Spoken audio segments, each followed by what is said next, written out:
King Edmund Wolfson, Alpha of the Moonstone Dominion and sovereign ruler of the 9 interconnected territories, was a man accustomed to getting his way. His wolf, a creature of pure, unadulterated enthusiasm, believed this was the natural order of the universe. So when his mate, Bridget, looked at him with eyes that held the quiet depth of a forest pool and said, "I'm pregnant," his world didn't so much shatter as it did reforge itself into something brighter, sharper, and infinitely more terrifying. "Pups!" his wolf screamed internally, a sound that was less a thought and more a full-body jolt of ecstatic panic. "Mate is full of pups, our pups. We must build a new wing on the castle, a softer wing, with fewer sharp corners. Procure all the blankets in the kingdom." Edmund, to his credit, managed to translate this internal cacophony into a single coherent action. He knelt. It felt appropriate. He was a king, but she was the keeper of his entire future. And his knees seemed to understand this before his brain did. He rested his forehead against her still flat stomach, inhaling the scent of her, wild herbs, fresh bread, and the new underlying milky sweetness that was all pup. It undid him. Every time he caught it, his hands wanted to be on her. Not urgently, just there, proof she was real and close and his. "Anything," he breathed, the word muffled against the simple linen of her dress. "Bridget, you can have anything. A new summer palace? The sunstone jewels from the southern vault? Name it." His wolf was already providing a mental list. A moat filled with warm milk. A personal minstrel who only sings lullabies. A decree banning loud noises kingdom-wide. Bridget's hand came to rest in his hair, her fingers gently scratching his scalp in that way that made his wolf want to thump a leg against the floor. He leaned into the touch before he could stop himself, a low rumble building in his chest. Not quite a growl, not quite a purr, something that had no human name and that he would deny making if asked. Bridget's fingers paused. He felt her smile before he saw it. "I don't want a palace, Edmund." Her voice was calm, a quiet river in the flood of his elation. "Then a title? We could name a star after you. I'm fairly certain I can do that." He was, in fact, not at all certain, but he was the king. He could probably figure it out. She was silent for a long moment. He lifted his head to look at her. Her expression was tender, but tinged with a seriousness that sobered him instantly. This wasn't a whim. This was important. "I want one day," she said, her voice so soft he had to strain to hear it. "Just one. I want one day where you're not the king." Edmund blinked. Of all the things he had expected, this was not one of them. He had contingency plans for assassination attempts, political coups, and dragon attacks, mostly historical, but one could never be too careful. He had no protocol for this. "I don't understand. I am always the king." "She wants us to pretend?" his wolf asked, utterly bewildered. "Is this a game? I like games. Will there be chasing?" "No," Bridget said, as if she could hear the internal debate. "That's the problem. You're never just Edmund. You're always the alpha king, surrounded by guards and advisors and deference. People bow when you enter a room. Children fall silent. No one bumps into you by accident." She smiled a little, a sad, knowing smile that he'd never quite been able to decipher. "I want to take you home, Edmund, to Oakhaven, where no one knows your face. I want you to have one day of being just a man, my man. That's all I want."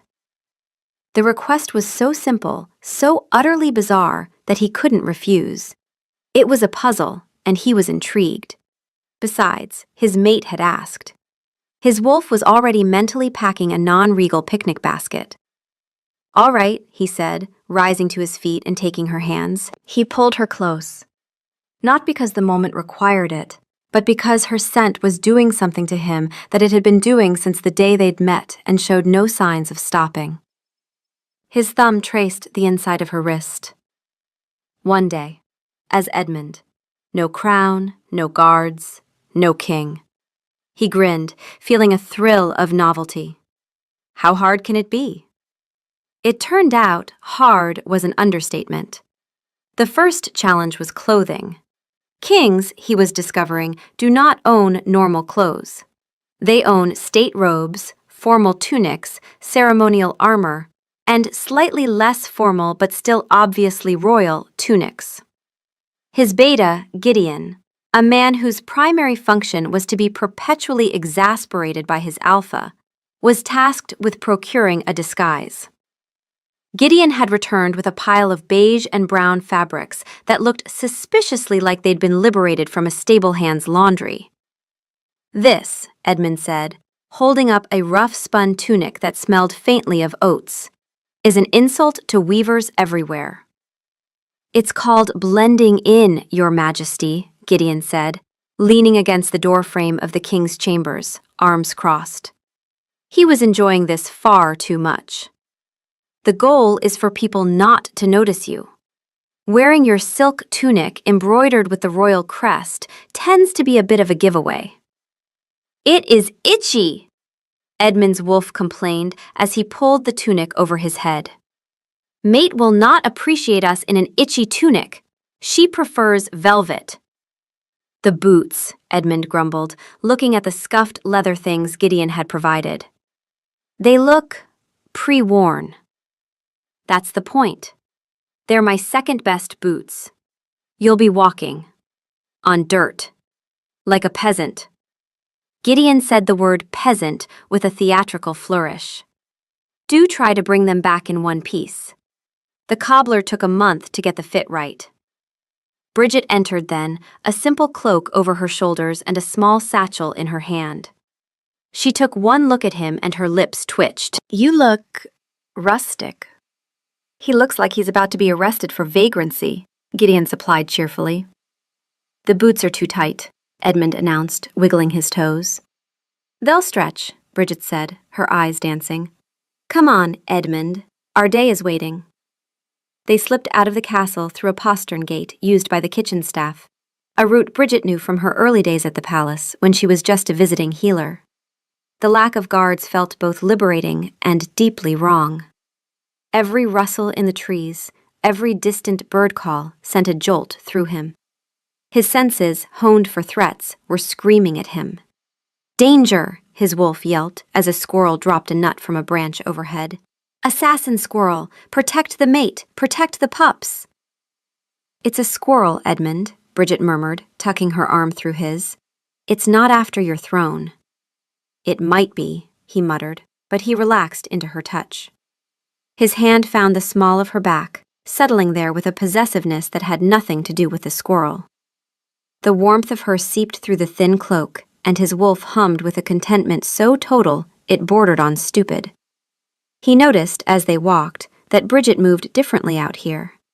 In the castle she was careful, measured steps, composed posture, the healer who had learned to carry herself in a world of marble and protocol. Here, on the dirt path, she was looser. Her stride was longer, her weight lower, and she navigated the uneven ground without looking down, her body reading the terrain the way a wolf's body reads terrain. She probably didn't know she was doing it. He found it devastatingly attractive. The journey to Oakhaven took half the morning. They walked, a concept Edmund was familiar with in theory but had rarely practiced for such a sustained period. He was used to horses, carriages, and the firm, ground-eating stride of his wolf form. This simple, human plodding was tedious, and Gideon's boots were definitely not stretching. They seemed to be actively shrinking, waging a war of attrition against his royal pinky toes. Halfway there, the path narrowed through a copse of birch trees, and Bridget stepped ahead of him. The morning light caught the line of her neck, and his wolf registered something that his brain was too busy complaining about footwear to process. The mark on her shoulder, just visible above the edge of her cloak. His mark. Still there, still his. A pulse of heat went through him that had nothing to do with the walk. and he had to look away before he did something undignified on a public footpath. Bridget glanced back, catching something in his expression. His eyes, probably.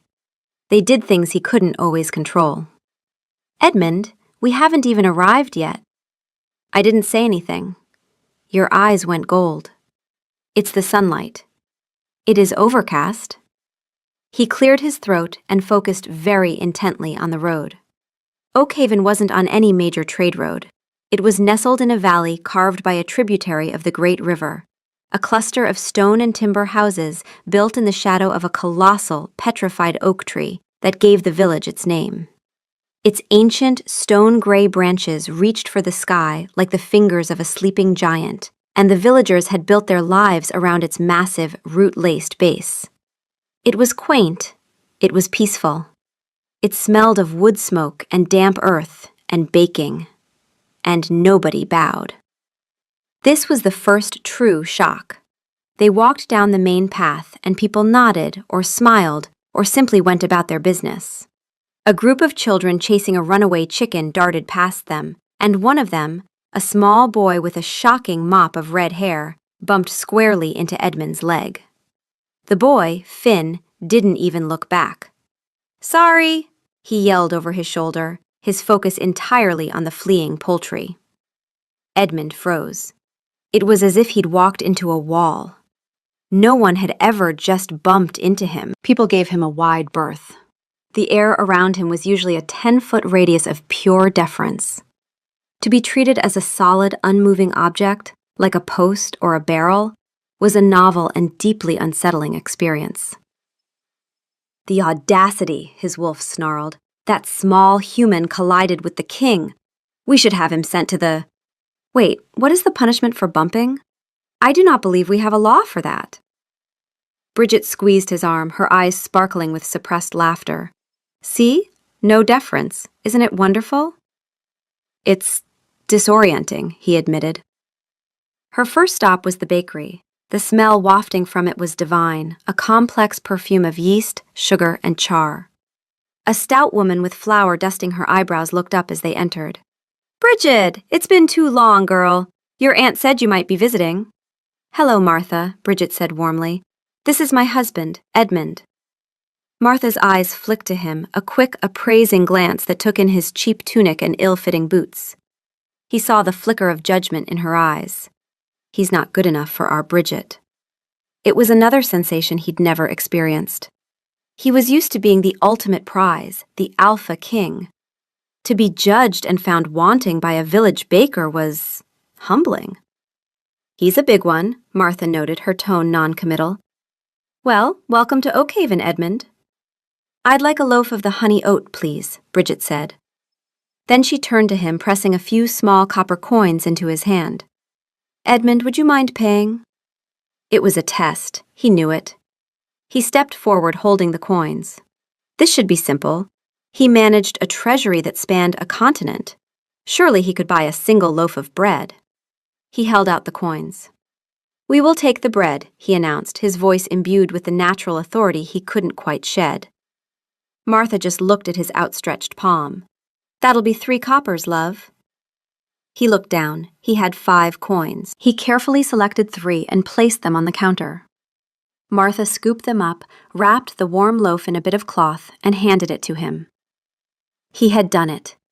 He had successfully engaged in commerce. A wave of triumphant pride washed over him. "We have procured sustenance," his wolf cheered. "We are mighty hunters, and also shoppers." He turned to Bridget with a proud smile, which immediately faltered when he saw the look on her face. She was trying so hard not to laugh that she was actually vibrating. "What?" he demanded in a whisper as they left the shop. You announced it," she finally choked out, leaning against the wall of the bakery for support as giggles overtook her.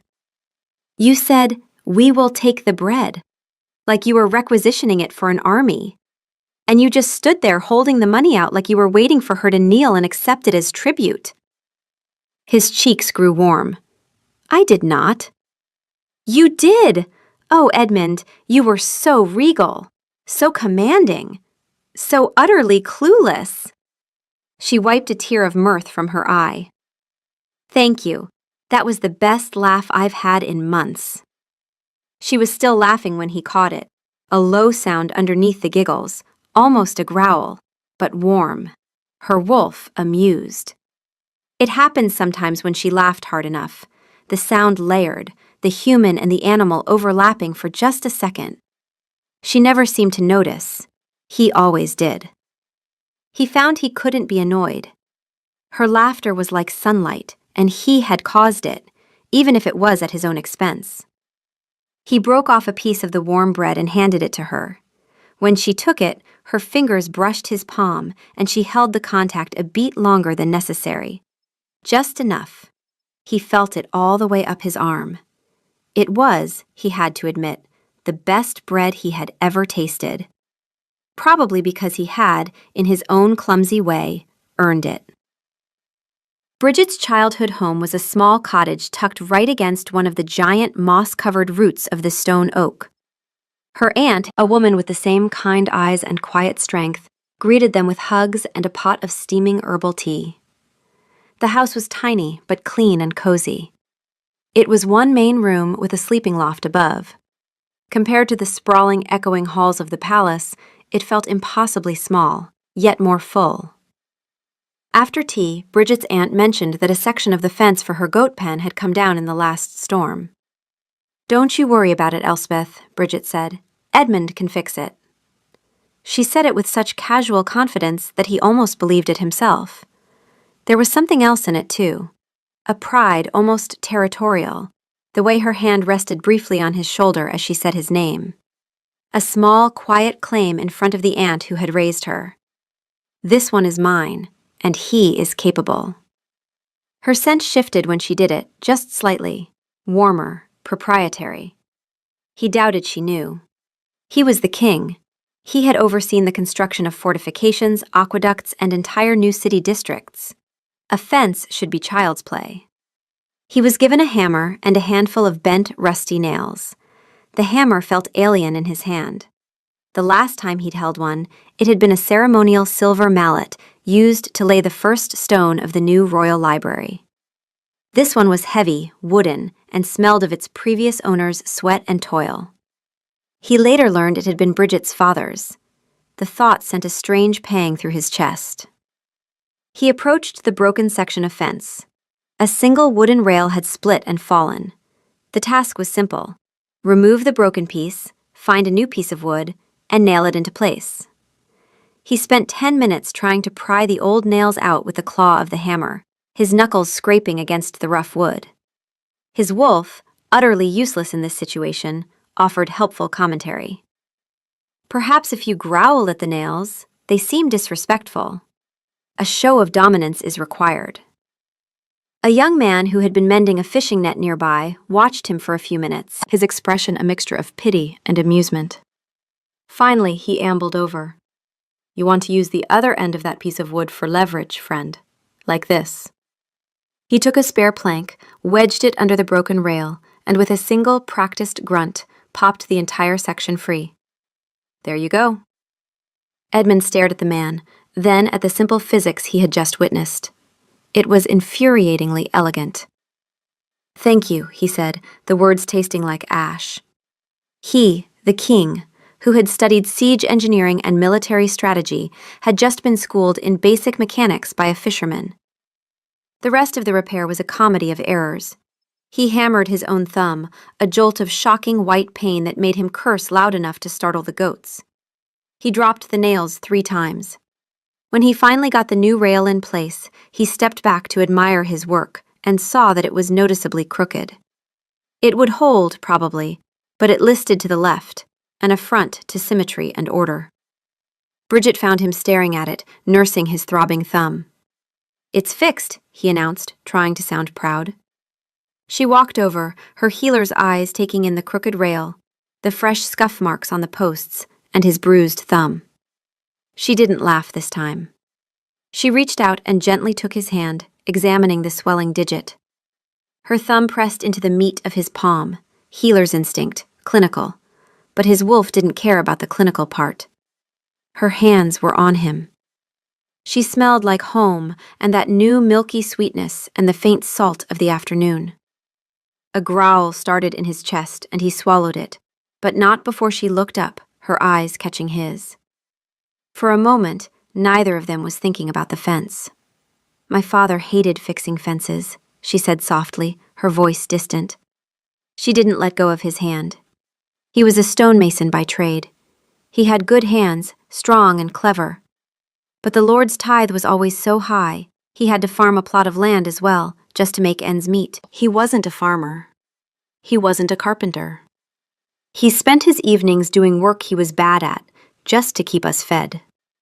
She looked from his hand to the crooked fence rail, and for a moment he saw a profound sadness in her eyes. It was a wound, he realized, deeper than the one on his thumb.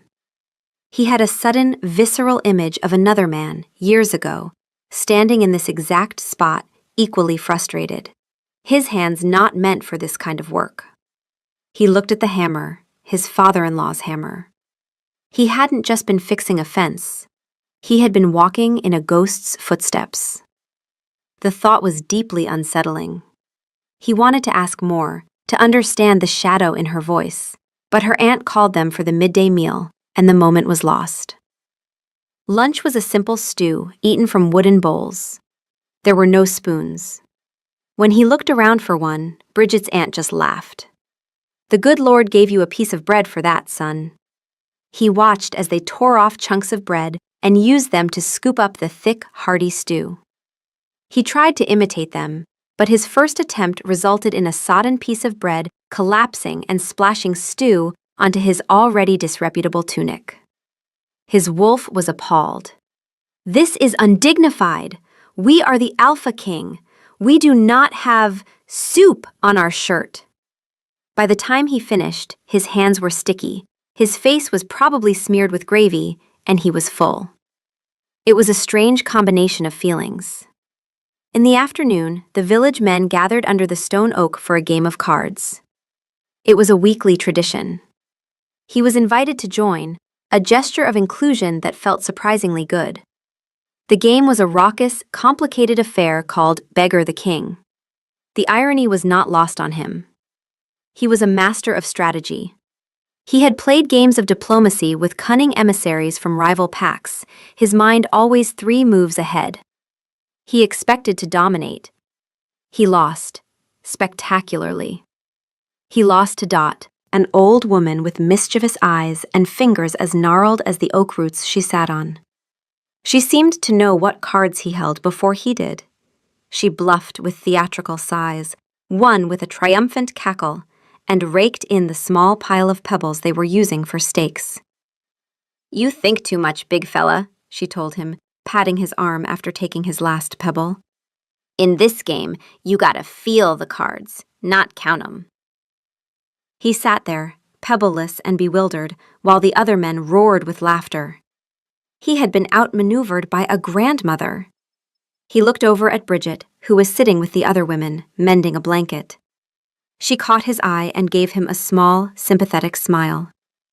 He was a failure at being a common man. He couldn't buy bread properly, he couldn't fix a fence without injuring himself, and he couldn't win a simple card game. Everything he knew, everything that made him who he was, his authority, his strategic mind, his royal bearing, was not only useless here, it was a liability. He felt stripped bare, reduced to his most basic, incompetent self. And yet, something strange was happening. Beneath the layers of humiliation, there was a quiet sense of peace. No one was asking him for a judgment. No one was presenting a petition. No one was trying to assassinate him. He was just Edmund, a large, clumsy man who was bad at cards. As the sun began to dip low, casting long shadows from the stone oak, the villagers began packing up. It was market day, and those who had wares to sell or supplies to buy were heading to the crossroads a mile from the village, where traders from the wider region would pass. Bridget suggested they walk down to buy some honey cakes for the journey home. He agreed, his feet protesting in Gideon's boots with every step. The path to the crossroads was well worn. The mood was light, festive. Families walked together, children darted ahead. It felt wholesome. It felt good. His kingdom felt good. He was smiling, a genuine, uncomplicated smile when he saw them. Two men on horseback, wearing the dark green and gray livery of the king's tax collectors. They weren't his personal guard. They were regional officers, men he had never met. But he knew the sigil on their armor as well as he knew his own. A stillness fell over the villagers. The laughter died. The children, who had been so boisterous moments before, fell quiet and clung to their parents' legs. The air, which had been full of warmth and community, was suddenly thick with resentment and fear. It was a change so sudden, so total, it was like a physical blow. His smile vanished. Our men, his wolf noted, a flicker of pride in the tone. They are here to collect the king's due. The collectors rode to the center of the small makeshift market. One of them, a man with a hard face and a thin mustache, unrolled a scroll. By decree of His Royal Majesty King Edmund Wolfson, the quarterly crown tithe is now due. Let all who trade here present their ledgers and their dues. His own name, spoken by this harsh stranger, sounded foreign and cruel. Most of the transactions were swift. Merchants and farmers sullenly handed over coins or a portion of their goods. The collectors were efficient, their movements practiced and devoid of emotion. They were not cruel, Edmund noted with a detached part of his brain. They were simply indifferent. Cogs in a machine he had built. Then they came to a woman standing by a small cart laden with sacks of grain. She was a widow, also named Martha, a common enough name in the valley, from a farm on the outskirts of Oakhaven. Her face was lined with worry. The tithe is 1/10 of all goods sold or traded, Martha, the lead collector said, his voice flat. I haven't sold it yet, Garrick, she pleaded. This is my whole harvest. It's for my son's family in the next town. My daughter-in-law just had a baby. They need this. The law is clear, the collector said, unmoved. He gestured to his partner, who dismounted and moved towards the cart. 1 sack in 10. You have 12. 1 sack is the king's. He then held out a hand. And the silent tithe. Edmund felt Bridget go rigid beside him. The silent tithe. It wasn't a law. It was a tradition, an unspoken rule started by his grandfather to build an emergency fund for the kingdom. A secondary, off-the-books tax collected in cash that went directly to the crown's private coffers. He had never questioned it. It was simply part of the vast, complex machinery of the treasury. He used it to fund orphanages, to provide disaster relief. It was for the good of the kingdom. He watched as Martha's face crumpled. She reached into a small pouch at her belt and pulled out a few coins, her entire savings, and dropped them into the collector's gloved hand. Then, the other man heaved one of the sacks of grain from her cart and loaded it onto their pack horse. 12 sacks. Now 11. 1/10 was the law, but it wasn't 1/10.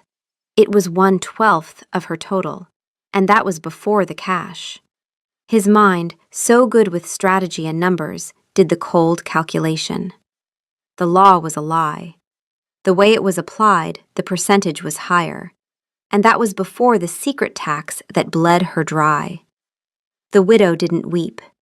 She just stood there, her shoulders slumped, her hand resting on the now lighter cart. She looked defeated, not by a cruel act of nature, but by a deliberate, systemic cruelty enacted in his name, for his good intentions. Something inside Edmund went cold. The sounds of the market faded to a dull roar. The scent of honey cakes turned to ash in his throat. He saw it all with a horrifying, crystalline clarity. Bridget's father, hating the fence because it represented the work he had to do after the king's share was taken. The baker, judging him, because men from the outside world were associated with taking, not giving. the fear in the children's eyes, the widow's quiet, soul-crushing despair. This was his kindness. This was his good governance, a well-oiled machine of extraction that ground the faces of the poor into the dirt, all while he sat in his castle convinced of his own benevolence. He had been so proud of his reforms, his balanced budgets, his emergency funds. He had been looking at a map, at numbers on a ledger. He had never once looked at the people. He felt Bridget's hand find his. It was cold. He looked at her. The knowing sadness he'd never understood was gone. In its place was a shared, horrifying understanding. Her eyes, when they met his, had gone pale.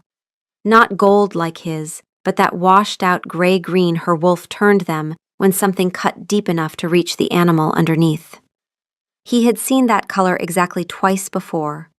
Once when she told him about her father's death, and once when she had nearly lost a patient she couldn't save. She hadn't brought him here for a charming day in the country. She had brought him here to see this. This was her wound. This was her father's wound. And now it was his. "Mate," his wolf whispered, the all-caps enthusiasm completely gone, replaced by a terrible, hollow quiet. "Mate is sad. The old woman is sad. Why are they sad? We did this. Our men did this." He wanted to roar. He wanted to shift, to tear the collectors from their horses, to give the grain back. But he couldn't. He was Edmund, the clumsy man in the itchy tunic, and his powerlessness in that moment was more profound than any he had ever felt as king. To have all the power in the world, and to see, finally, how it was truly being used. It was like choking on poison. Without a word, he turned. He started walking back the way they came, away from the market, away from the village, towards the distant silhouette of his castle. He didn't wait for Bridget. He couldn't look at her. He couldn't bear the triumph he was sure he would see in her eyes. The "I told you so." And underneath the shame, curling in like smoke through a crack, something worse. Anger. At her. She had known. She had known what this day would do to him, and she had brought him here anyway, smiling, holding his arm, letting him buy bread like a fool while the real lesson waited at the end of the road. She had been patient and kind, and she had led him straight to the knife. The thought lasted 3 steps. On the 4th, he hated himself for thinking it. On the 5th, he understood that she had carried this alone for years, the knowledge of what his kingdom did to her people, and had said nothing, because saying it would have been this exact devastation. She had protected him from it for as long as she could, and the only thing that had finally made her stop protecting him was the pups. She hadn't led him to a knife. She had finally stopped standing between him and one that had always been there. He just walked, the pain in his feet from Gideon's boots a dull, distant ache compared to the chasm that had just opened in his soul. The walk back to the castle was silent. It wasn't the comfortable silence of 2 people who know each other so well that words are unnecessary. It was a heavy, suffocating silence, thick with unspoken things. Edmund walked a few paces ahead, his shoulders set like stone. Bridget followed, her heart a leaden weight in her chest. She hadn't planned this, not exactly. She had wanted him to see, to understand, but she hadn't anticipated the sheer, brutal force of the lesson. She had wanted to open his eyes, not shatter his world. "He is broken," her wolf stated, a flat, deadpan observation. "The large male has ceased to function. His internal monologue appears to be a looping scream." It was true. She could feel his turmoil through their bond, a chaotic storm of shame, rage, and self-recrimination. He felt like a fool, a blind, arrogant, benevolent tyrant. The kindness he prided himself on was a lie, a pretty story he told himself while his people suffered. He had failed, utterly. He wasn't just a bad king, he was a clueless one, which was so much worse. I wanted to show him a crack in the wall, Bridget thought, her own despair rising. I think I brought the whole fortress down on his head. He is walking very fast for a man in borrowed boots, her wolf observed. He will have blisters. Magnificent, righteous blisters. Very kingly. She would have laughed if she weren't so close to crying.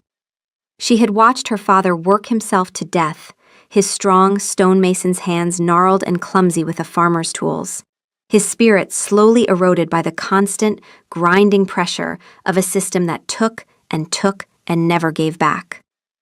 He never blamed the king. He blamed the weather, the poor soil, his own bad luck. But Bridget had seen the collectors. She had seen the numbers. She knew it wasn't bad luck.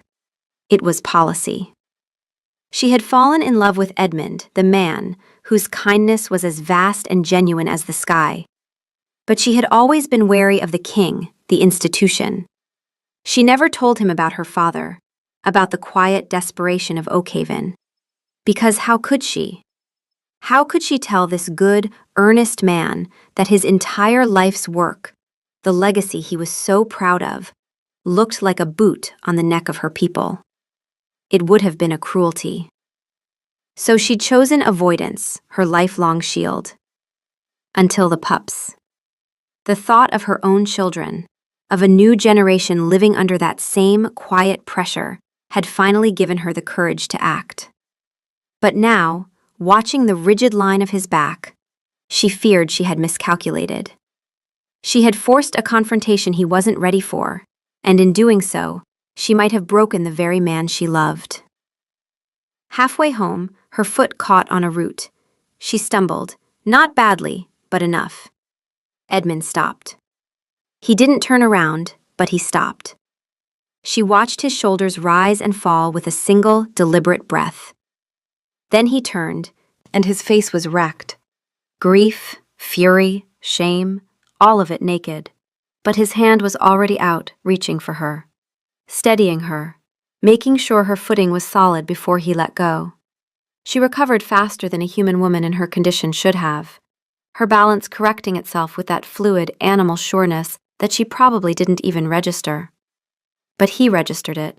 He always registered it. The wolf in her, keeping the pup safe without being asked. He turned back and kept walking, still silent, still ahead of her. But the gap between them was smaller now. His wolf, she noticed through the bond, had said only one thing when she stumbled. Pup. Just that. Not the screaming all caps.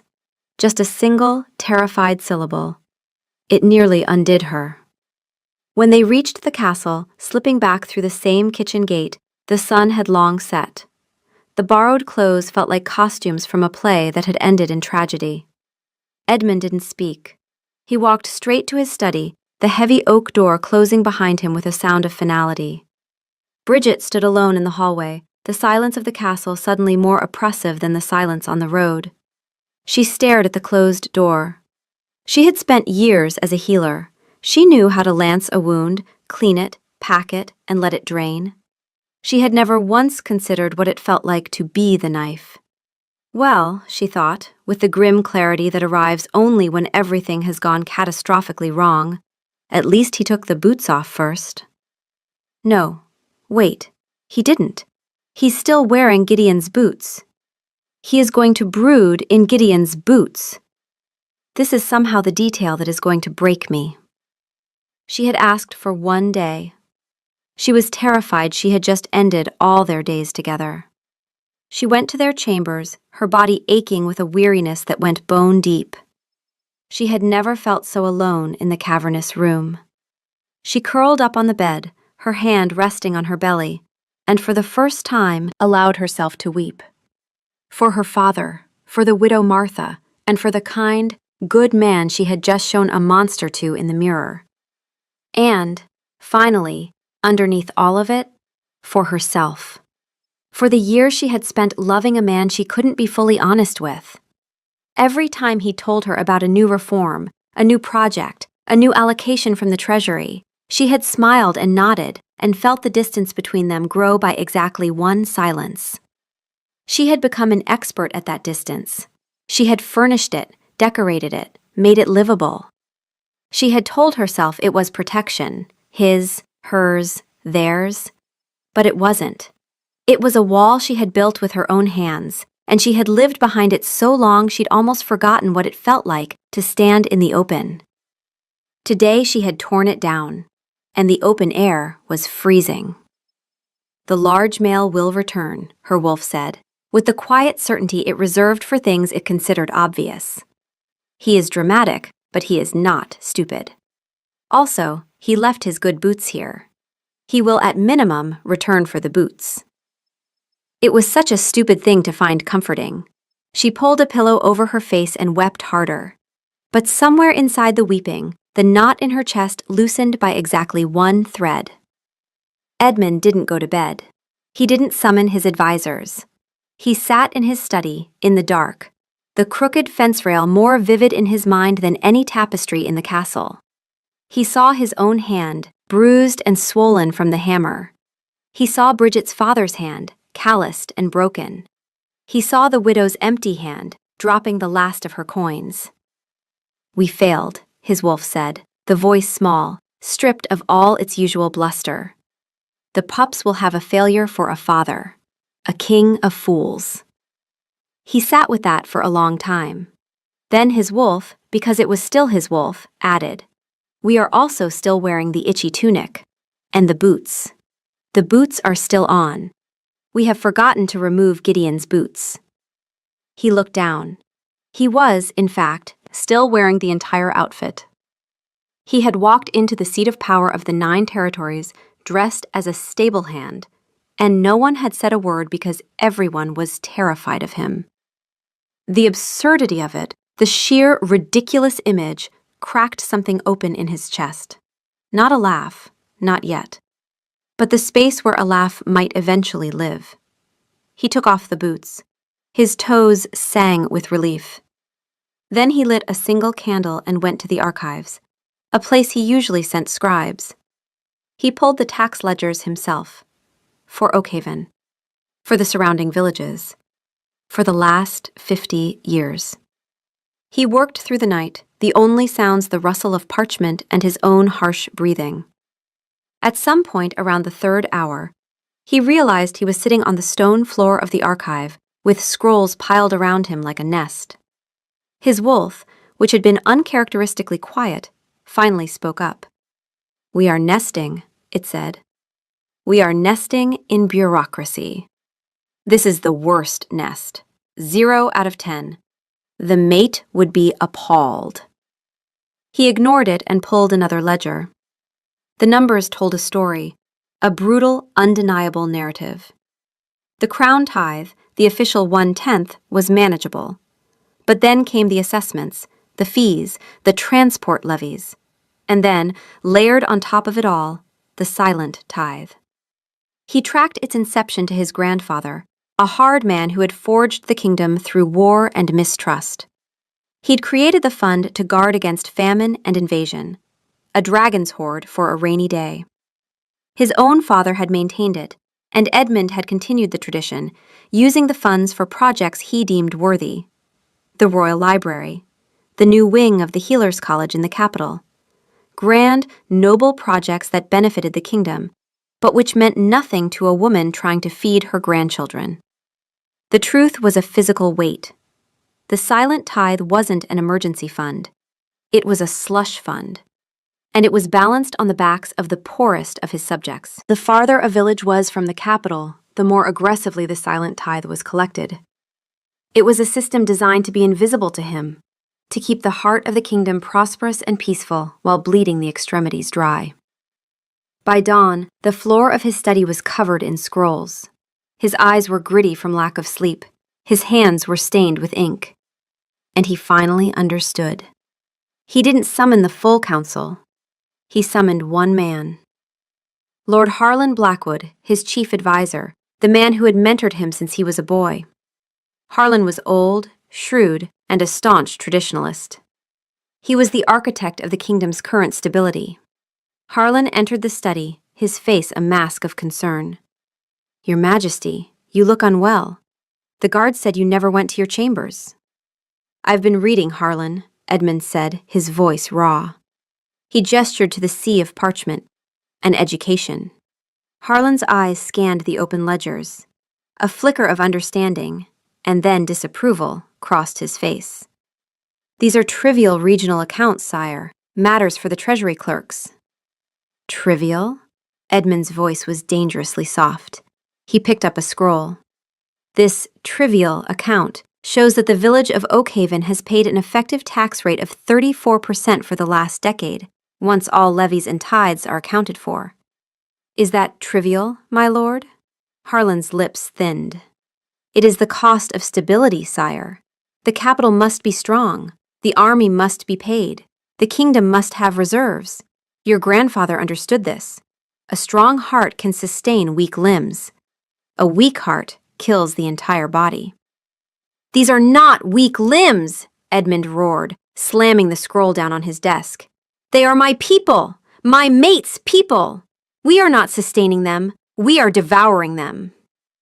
Your mate, Harlan said, his tone laced with disapproval, is a healer from a backwater village. Her perspective is, with all due respect, limited. She sees one empty pantry. She does not see the 1,000 full ones it provides for. His wolf, which had spent the entire night in subdued, guilty silence, came roaring back to full volume. The old man said, "What about the mate? The mate is not limited. The mate is perfect. The mate fixed a goat once with nothing but a poultice and strong language. Bite him."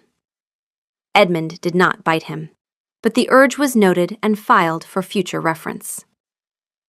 She saw her father work himself into an early grave to fill our coffers, Edmund shot back. The confession hung in the air, raw and painful. She saw a widow forced to choose between the king's emergency fund and her own grandchildren's survival. And she showed it to me. She has made you sentimental, sire, Harlan said, his voice hardening. A king cannot afford sentiment. It is a poison that leads to ruin. No, Edmund said, his voice dropping again, but this time it was filled with a cold, absolute certainty.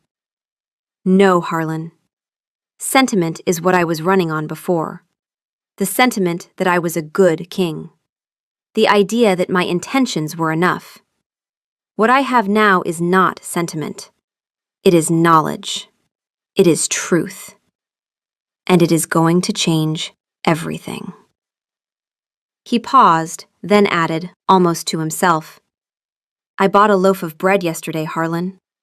It took me 3 attempts to count the correct change.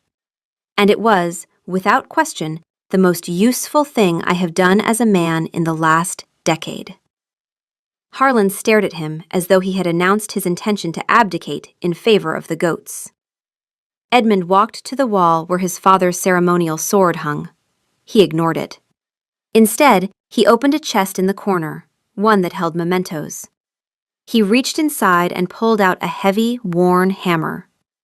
Bridget had brought it with her when she moved to the castle, one of the few things she'd kept of her father's. He placed it on the desk between them. The sound it made was dull, solid, and real. The silent tithe is abolished, he said, his voice ringing with an authority Harlan had never heard from him before.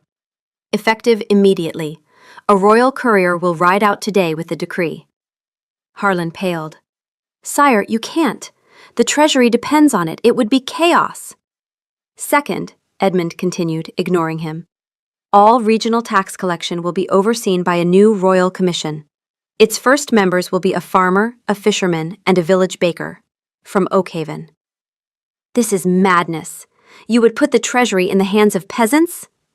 I would put the welfare of the peasants in the hands of people who understand it, Edmund corrected. He leaned forward, his eyes, and they were definitely gold now, he didn't bother to check, locking onto his old mentors. I am the king, Harlan, and for the first time in a long time, I know what that means. It does not mean sitting on a throne, comfortable in my good intentions. It means feeling the splinters from a poorly mended fence. It means knowing the price of bread. And it means ensuring that no one else's father dies trying to pay for my library. He picked up the hammer. You will draft the new laws, all of them, and you will bring them to me for my seal before midday. He paused, his voice softening just a fraction. I know you believe you are acting in the kingdom's best interest. You taught me that was my highest duty, but you were wrong. My people are my highest duty. The kingdom is just the house we all live in, and I have let the foundations rot. No more." Harlan stared at him, at the young man he had molded, who had suddenly become an iron-willed king. He saw the hammer on the desk, a symbol of common labor, and he knew he had lost. He gave a single, stiff bow. "As you command, Your Majesty." As he reached the door, Edmund said, "Harlan?" The old advisor paused. "The bread purchase. For the record, I only needed one attempt to count the change. The other two were Bridget's face when I said, 'We will take the bread.' Those were informational." Harlan's expression suggested he had no earthly idea what to do with this information. He bowed again and left. Edmund stood alone in the study, the first rays of dawn slanting through the high windows. He felt exhausted, but for the first time, he felt whole. The disconnect between Edmund the man and Edmund the king had been bridged. He left the study and went not to his own chambers, but to hers. He found her asleep, tear tracks staining her cheeks. His heart clenched. He had been so lost in his own shame, he hadn't considered her fear. Her scent hit him at the doorway, the salt of dried tears over the wild herbs, over the bread warmth, over the milky sweetness that was their pups. Something in his chest physically ached. He didn't wake her. He simply sat on the edge of the bed, watching her in the growing light. He reached out, his hand hovering over her belly. Close enough to feel the warmth rising from her skin, not touching. He wanted to. His entire body wanted to. But he didn't deserve to yet. Not until he had earned back the right to be this close without the distance she carried for years between them. His hand stayed in the air, trembling slightly with exhaustion, and something that had nothing to do with exhaustion. And his wolf made a sound that was not a word, but was very clearly the concept of please. He pulled his hand back, placed it on his own knee, sat with the distance. Then one of the pups kicked. He saw it, the fabric of her nightgown shifting with the movement, and his hand was back before he'd made the decision. His palm flat against her belly, his fingers spread, his breath leaving him in a sound that was half relief and half surrender. So much for distance, so much for earning it first. They're pups. They would be born into a different kingdom, a better one. He would burn the old one down and build it anew for them if he had to. He thought of her request. One day where you're not the king. She hadn't been trying to punish him. She had been trying to save him. To save them all. He finally understood the sad, knowing smile. It wasn't a judgment, it was a lament, a grief for the goodness she knew was in him, trapped behind the walls of his own crown. He lay down beside her, careful not to wake her, and wrapped an arm around her. He pressed his face into her hair, inhaling her scent. His hand found her belly, spreading wide, and she stirred, half awake, her body knowing him before her mind caught up. Her hand found his, their fingers laced. She pressed back against him, and a small sound escaped her. Not a word, just an acknowledgement. I'm here. You're here. His wolf, after a night of silence, offered one observation. Her feet are cold. They are always cold. This is a design flaw in the mate, and we have accepted it. Edmund tucked her feet between his calves. It was a small act. It was everything. You asked for a day, he whispered into the quiet of the room, to her sleeping, or nearly sleeping, form. I'm so sorry it took me this long to understand. You didn't ask me to stop being king. You asked me to finally start. Over the next week, the castle buzzed with a frantic, focused energy that it hadn't seen in a generation. 11 royal decrees were issued, each one striking at the heart of the old system like a hammer blow. The silent tithe was not just abolished, its collection was made a high crime. Tax rates were simplified, flattened, and made transparent. A portion of all Crown revenue was now legally mandated to be reinvested directly into the territory from which it was collected. Lord Harlan, to his credit, worked with a grim efficiency, his face a stony mask. He was a man of duty, and the king had given him a new duty. He would perform it flawlessly, even if he believed it was the kingdom's death warrant. At one point, he drafted a subclause with such passive-aggressive precision that even Gideon was impressed, calling it the most beautifully resentful piece of legislation I have ever read. But Edmund didn't stop with laws. He sent a royal envoy to Oakhaven. Not tax collectors, but engineers, healers, and teachers. Their instructions were simple: ask the village what it needed, and provide it. Gideon, tasked with organizing the envoy, had one question. "Shall I include a cobbler, sire? For the boots?" Edmund stared at him. "Because my boots," Gideon continued, his face perfectly neutral, "were returned to me with what I can only describe as structural damage. To both boots. I'm not certain what you did to them, but the cobbler wept." "Your boots," Edmund said, with the dignity of a man who had recently purchased bread for the first time, "were a hazard. They were my second-best boots. They are now your worst boots. They are now no one's boots. They are firewood." Edmund bit the inside of his cheek. Add a cobbler to the envoy. A few months later, a letter arrived for Bridget, written on fine parchment but in the clumsy, unpracticed hand of the boy Finn. It was full of news. A new schoolhouse was being built, its foundation stone laid right next to the stone oak. A real healer, trained at the capital, was now in residence, learning the local herbal remedies from Bridget's aunt. The crooked fence by the goat pen had been replaced with a fine, sturdy one, built by a royal carpenter who had then stayed to teach the village youths his craft. And the widow Martha had a new cart, larger and sturdier than her old one. It had appeared one morning, a gift from an anonymous benefactor, though the entire village knew who it was from.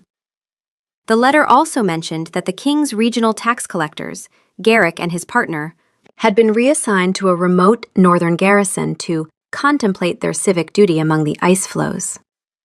The letter also contained a postscript in what appeared to be Dot's handwriting. "Tell your husband I'll give him a rematch anytime. He still owes me a pebble." Bridget read the letter aloud to Edmund one evening as they sat by the fire. She was large with the pups now, her body round and full of life. He was kneeling before her, his head resting on her lap, his hand spread protectively over her belly. "A school," she murmured, her voice thick with emotion. "My father always said that knowledge was the only tool that couldn't be taxed." "He was a wise man," Edmund said softly. He could feel a faint kicking against his palm. One of the pups. A little warrior. Or maybe a fence fixer. His wolf, predictably, had opinions.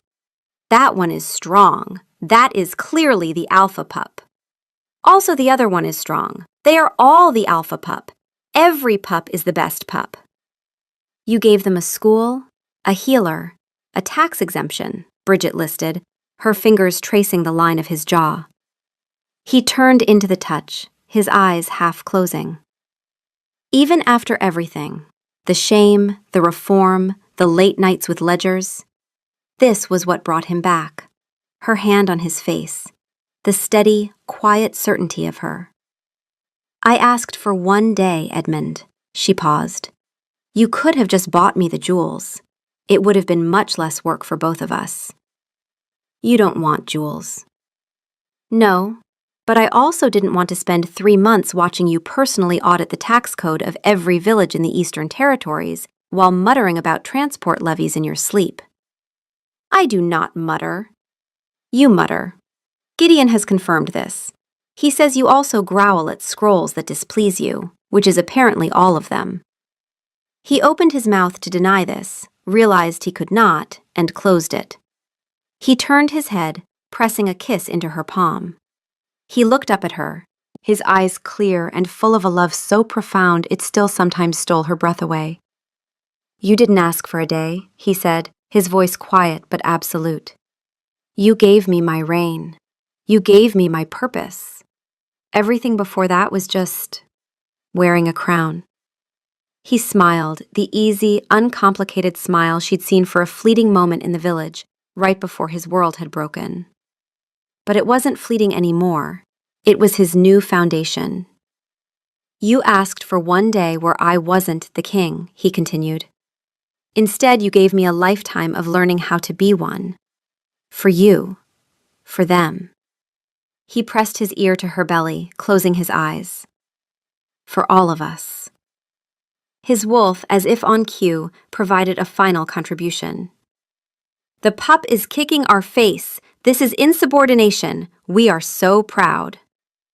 And in the quiet of the room, with the fire crackling and their pups stirring them, Bridget knew that her father's hammer had finally found a hand worthy of wielding it. She had wished for a single day of freedom for the man she loved. In return, he had given a lifetime of justice to the people she came from. It was a far better bargain than she had ever dared to dream. The king was still the king, but now he was also, finally, just Edmund. Her Edmund. And their kingdom, built on the bedrock of one transformative day, would finally be a home.